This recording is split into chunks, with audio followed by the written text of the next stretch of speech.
Good afternoon. Good afternoon. My name is Frank Eyechi. I'm a third-year electronic systems engineering student here at the University of Regina. Today, I'll be giving a presentation on my topic, on my paper titled Renewable Energy Resources, their technology status and sustainability potentials. Before I start this presentation, I would like to give a little bit background on how I came about my topic. Last fall, I had a conversation with a friend who was about embarking on an exchange program to a university in Norway. In the course of our conversation, I inquired why she had chosen Norway over other European countries. There are a lot of European countries. So I decided to find out why she had chosen Norway. And she told me that she was impressed by the environmentally friendly projects that the Norwegian government has been able to implement over the past few years. So I immediately developed interest and decided to look more into the issue. And some of my findings were that Norway has succeeded in having 99% of its energy come from renewable sources alone. And that's very impressive, because this is coming in an era when most countries around the world are very slow in making the energy transition from non-renewable energy sources to renewable energy sources. So when the opportunity to write a HIC paper came up, I decided to focus on something that I was passionate about and really interested about. So that's how I came about this topic. In this presentation, I'll be talking about the history of energy, which includes important events that have happened throughout the course of history until the present day. I will look at the sources of renewable energy in a little details. I'm also going to say why we still need renewable energy despite some of its limitations, and what society can do to implement the best renewable energy program.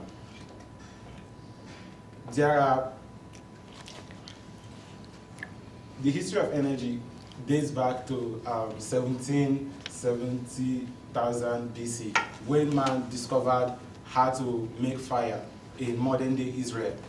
He soon started using this new invention of his to go about his daily activities, like cooking and warming up himself. It wasn't until the 16th century that the first device that was able to convert hydroelectric power into useful energy was made in England. And in the late 1800s, the first oil well was drilled in Titus Beach, Pennsylvania. And as we all know, crude oil has turned to be one of the backbone of the energy industry today.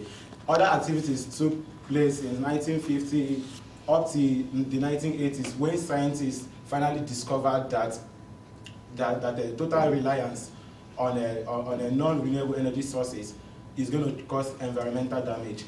And we would expect that such discovery or such knowledge is going to make society scale back a little bit on using fossil fuel, but it turned out the other way around.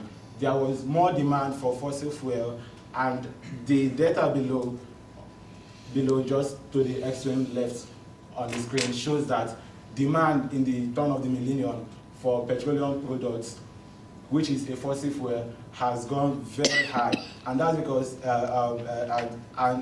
as the demand increased, production has also risen.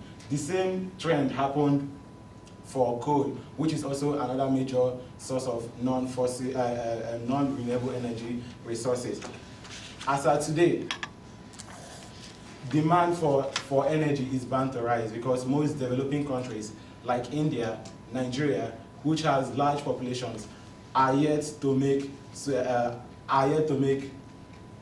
electricity accessible to all of their population. So as the year goes by and they're able to accomplish these feats, the demand for energy is going to rise. There are 5 major renewable energy sources. There's hydropower, wind power, solar power, geothermal, and bioenergy. I will now look at them individually. Hydropower is the most reliable source of renewable energy resources. It is even very reliable when compared to other non-renewable counterparts. It has some drawbacks. It is very expensive to set up dams, and it has associated disasters that come with the catastrophes. In case of dam collapse, several lives are lost, and it will lead to flooding. The next one is wind power. Wind power is growing at an annual rate of 25.7%, and it accounts for over 10% of the world's renewable energy supply. Although wind power has only been developed has only been adopted principally in Western societies, the extent of its potentials in developing countries is still yet to be determined, meaning there could be more potentials with this source of power. It has some drawback though. There is the issue of noise pollution. There is the issue of noise pollution associated with the wind turbine. Canadian regulation states that a wind facility should be located at least 250 meters away from residential areas. But even when this regulation is strictly adhered to, residents living closest to the wind facilities, they still complain of noise, and this has impacts on their health too. There is also wildlife casualties, and a little variation in wind speed could cause a very large fluctuation in the power generated by a wind facility. The next one is solar energy. Solar energy poses no direct noise, health, or air pollution risks. It is estimated that the energy generated by the sun in 1 minute can take care of the world's demand for energy in 1 year, which is actually very neat if we are able to harness these resources in the best possible way. However, it has one limitation. The large surface area required to install solar panels to take care of large electric power demands is so large that it could take away lands that could be used for farming, and even at that, covering a huge land surface can deprive microorganisms in the Earth's surface of sunshine, and that would affect their livelihood. The next one is bioenergy. Bioenergy is the energy that is gotten from organic material, and it has a long-term sustainability potentials of 5 exajoule per annum. The major drawback of bioenergy is that it requires large fuels from organic matter, and it means we have to burn more woods, and that requires large plantation at a period when the world is battling with deforestation. Making this a priority could potentially accelerate deforestation and losing our forests. And trying to plant the plantation ourselves is not feasible. A recent statistics suggests that taking care of the energy needs of the United States alone is going to require 1 million square meters of plantation per annum. That is 1/3 of the land mass of the United States. The last one is geothermal. Geothermal has been around for centuries now, but is yet to receive widespread adoption. It is presently used in 70 countries across the globe. The limitations of geothermal energy is that it is location specific, meaning a country cannot just decide that it wants to use geothermal energy. The resources is actually present at specific locations, so you cannot just want to use it. It has to be there for you to use it. And poisonous gases could be released during the construction of geothermal sites. In spite of all these limitations, society, we still need renewable energy resources. There are 3 major reasons why we still need renewable energy resources. The first one is that fossil fuel, which is presently taking care of the world's energy needs to today, is running out. The sources are drying up. So we need an alternative energy, and renewable energy provides that for us. And we also need to have an eco-friendly environment. Recent crises like the British petroleum deep oil spill suggest that our energy model is not sustainable. So there is a need to change it. It's not an option. We need to change to something better to make our society eco-friendly. And it also has immense economic benefits.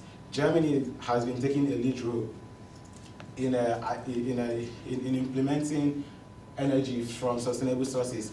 And a statistics taken in the year 2008 says that German government saved over 6 billion euros from implementing renewable from getting energy from renewable sources alone, because it was able to cut importation of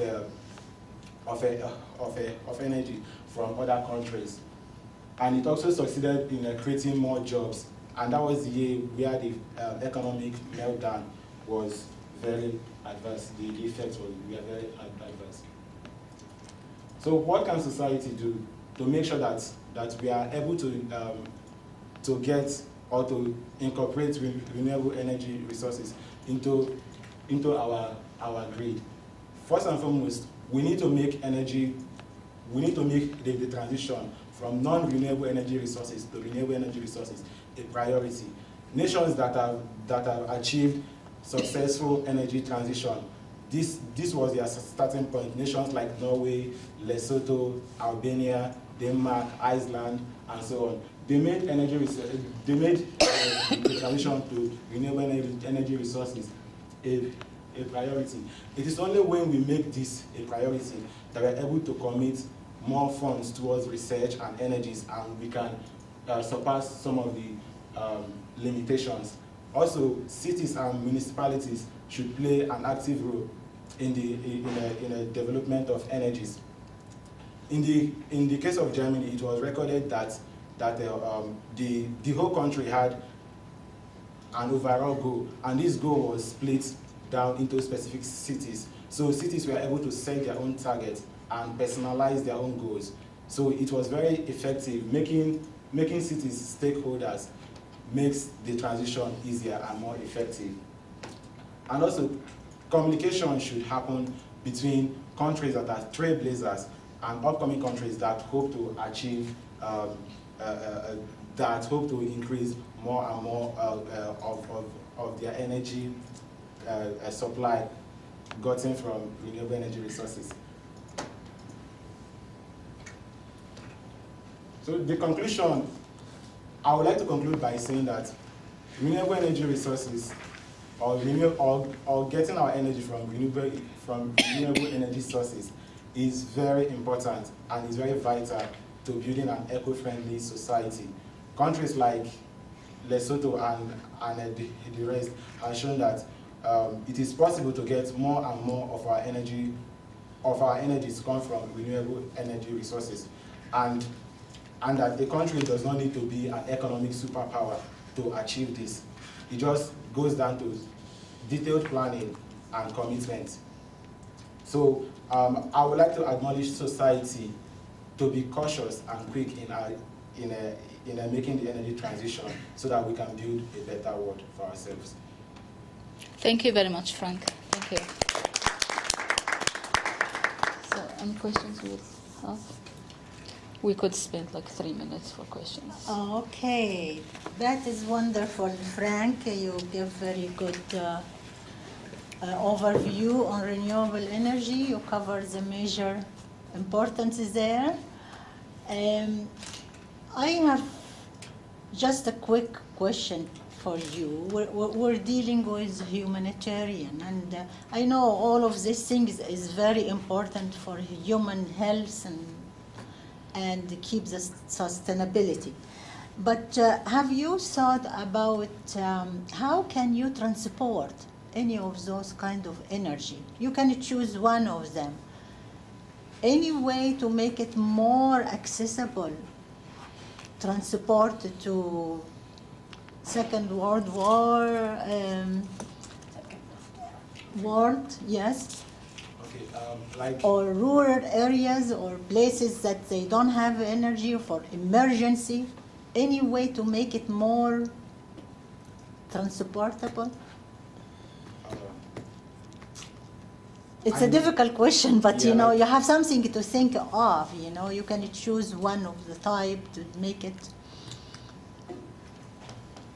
For example, I'll give you an example, like the solar power, for example, has been already implemented, you know, those large panels of solar powers to make it more accessible. They worked, and some good researchers like you know, I'm talking about the young people to use their brain.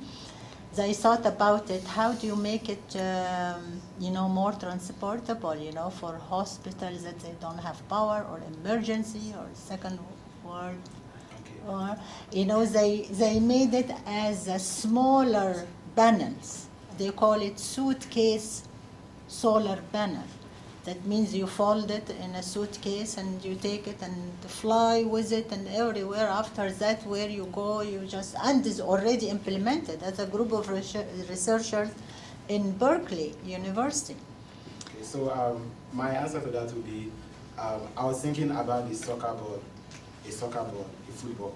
Oh yeah? Yeah, because I was reading about something on the internet, and it said that someone came up with this technology that after kids play football, that the energy generated from them kicking the ball and stored can be used later to light up a bulb for approximately 5 or 6 hours.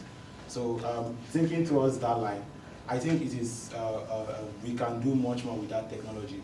Which it shouldn't just be limited to kids kicking the ball, because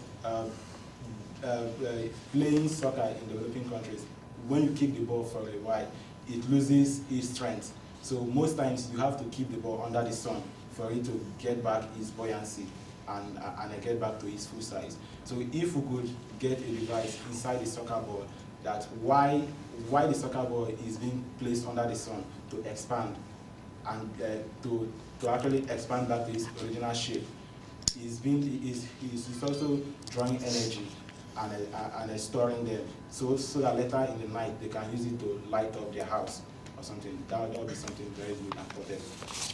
Okay, thank you very much. Do you have a question? Yes. There's a quick question. Yeah. You know, great advantages and disadvantages and comparisons between the different renewable energies. Might I ask, which of those, because we're the Humanitarian Initiatives Committee, which of those would you recommend for use in a developing country in terms of economics, and which one would be the most economic for a small village in the developing world, for example? Yeah, I think at this point, hydropower is still the best, even though it requires large dams. Like a recent technology says that it is very possible to have to create a small dam from a little running water. So you don't need a very big ocean or a very big river to set up a dam. Just from smaller trenches, you can set up a dam that can you can set up a mini dam that can serve like four communities or a small town. So it's very based on its reliability and the availability of good technology. I would recommend hydroelectric power. Thank you very much. Thank you.